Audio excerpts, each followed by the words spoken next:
আজি ADRE Assam direct recruitment এক্সামিনেশ্যনৰ ওপৰত মই কেইটামান নতুন তথ্য আপোনালোকক দিব বিচাৰিছো। আপোনালোক সকলোৱে জানে এই চৰকাৰখনে স্বচ্ছ আৰু নিকা নিযুক্তিক বিশ্বাস কৰে। মই স্বচ্ছতাৰ কথা কৈছিলো। আজি মই স্বচ্ছতাক আৰু এখোপ আগুৱাই লৈ যাব খুজিছো। তৃতীয় বৰ্গৰ এডিআৰই পৰীক্ষা সমাপ্ত হ'ল। এতিয়া মই এটা নতুন কথা ক'ব খুজিছো। ২৭ তাৰিখে সেৱাক আপোনালোকে আবেদন কৰিব পাৰিব মাত্ৰ 50 টকা দি। যে আপোনালোকে যিখন OMR চিট লিখিছিলে সেই OMR চিটৰ এটা ফটোকপি আপোনালোকক লাগে বুলি। অৰ্থাৎ আপোনালোকে লিখি থৈ অহা OMR চিটখন ২৭ তাৰিখৰ পৰা সেৱাৰ কাৰ্যালয়ত আবেদন কৰি সেৱাই তাৰ ধুনীয়া বিজ্ঞাপন দিব কেনেকৈ কেনেকৈ আবেদন কৰিব লাগে। আপোনালোকে চেণ্টাৰত জমা দি থৈ অহা OMR চিটটো এইবাৰ আপোনালোকে 50 টকা জমা দি সেৱাৰ পৰা লৈ আহিব পাৰিব। ফটোকপিৰ খৰচ 50 টকা। ঘৰত লৈ আহি OMR চিটটো এইবাৰ আপোনালোকে পৰীক্ষা কৰিব পাৰিব যে মই শুদ্ধ উত্তৰ দি আহিলো নে নাই। শুদ্ধ উত্তৰটো কি? 28 তাৰিখে আমি এনসাৰ কিটো সেৱাৰ ৱেবছাইটত আমি প্ৰকাশ কৰিম। অৰ্থাৎ 27 তাৰিখৰ পৰা আপোনালোকে OMR চিটখন আবেদন কৰি সেৱাৰ পৰা ল'ব পাৰিব। 28 তাৰিখে সেৱাৰ ৱেবছাইটত এনসাৰ কি, প্ৰত্যেকটো প্ৰশ্নৰ উত্তৰ কি হোৱা উচিত তাকো আপোনালোকে চাব পাৰিব। অৰ্থাৎ ঘৰতে বহি মইনো কিমান নম্বৰ পালো OMR চিটখন হাতত উলিয়াই লওক, এনসাৰ কি লগত মিলাই চাওক আৰু 100ৰ ভিতৰত 50ৰ ভিতৰত মই কিমান নম্বৰ পালো সেয়া ঘৰতে বহি মই হিচাপ উলিয়াই ল'ব পাৰিম। অৰ্থাৎ ৰিজাল্ট দিয়ালৈ অপেক্ষা কৰিবই নালাগে। ভাৰতৰ কোনো প্ৰদেশতে এনেকুৱা সিদ্ধান্ত আগত গ্ৰহণ কৰা হোৱা নাছিল। OMRৰ কপিও পাব আৰু এনসাৰ কিটো উপলব্ধ হ'ব। এতিয়া আৰু এটা আমি স্বচ্ছতাক আৰু এখোজ আগুৱাই লৈ যাব খুজিছো।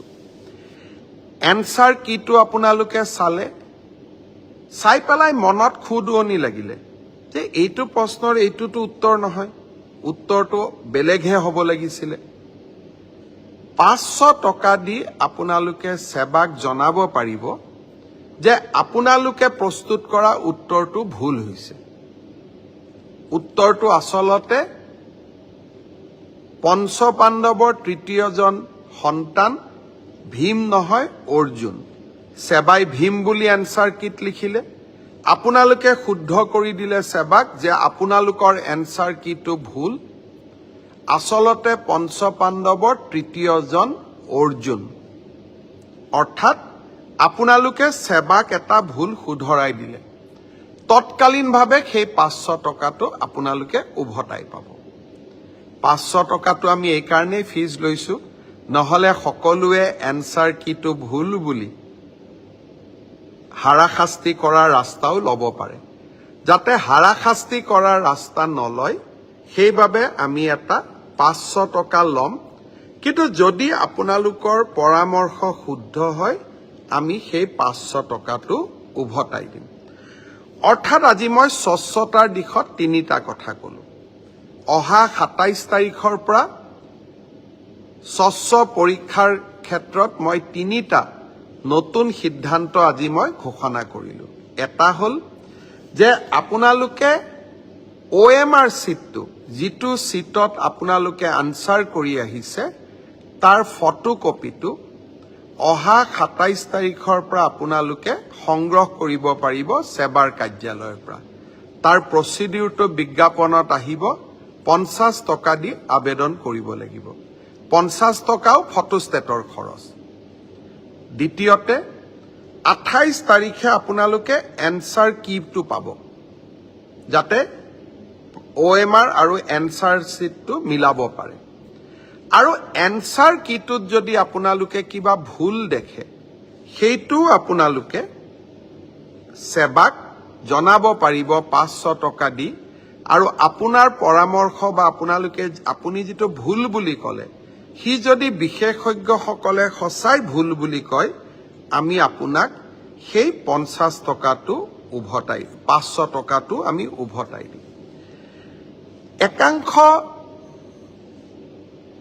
পৰীক্ষাৰ্থী আমাক প্ৰশ্ন কৰিছিল যে OMR সিটত ফটোটো কিয় দিছে মই চালো অন্ধ্ৰপ্ৰদেশ মহাৰাষ্ট্ৰ আজিকালি সকলো ৰাজ্যৰ পৰীক্ষাত OMR সিটৰ লগত ফটোটো দিয়ে যাতে এজন পৰীক্ষাৰ্থীৰ নামত আন এজন পৰীক্ষাৰ্থীয়ে পৰীক্ষাত অৱতীৰ্ণ হ'ব নোৱাৰে আজি মই সেৱাৰ বিষয়াসকলৰ লগত কথা পাতিছিলো তৃতীয় শ্ৰেণীৰ OMR সিট ইতিমধ্যে বনোৱা হৈ গল ড্ৰাইভাৰ বা তৃতীয় শ্ৰেণীৰ আন পোষ্টৰ কাৰণে আপোনালোকৰ মনোভাৱক কাৰণ বহুতে কৈছিল যে আমাৰ আইডেন্টিটিটো ৰিভিল হ'ব পাৰে আপোনালোকে কোৱা কথাটো নিশ্চয় কিছু মেৰিট আছে হে ভৱিষ্যতৰ ৰিক্ৰুটমেন্ট পৰীক্ষাত এডিআৰইৰ পৰীক্ষাত OMR সিটত ভৱিষ্যতে ফটো লগোৱা OMR সিট ব্যৱহাৰ নকৰিবলৈ মই সেৱাক পৰামৰ্শ দিছো তেওঁলোকে মোক কৈছে যে স্যাৰ 29 তাৰিখৰ পৰীক্ষাত এয়া সম্ভৱ নহব কিন্তু নৱেম্বৰৰ পৰা যি অক্টোবৰত যি আমাৰ পৰীক্ষা হ'ব তাত আমি OMR সিটত ফটো নাৰাখো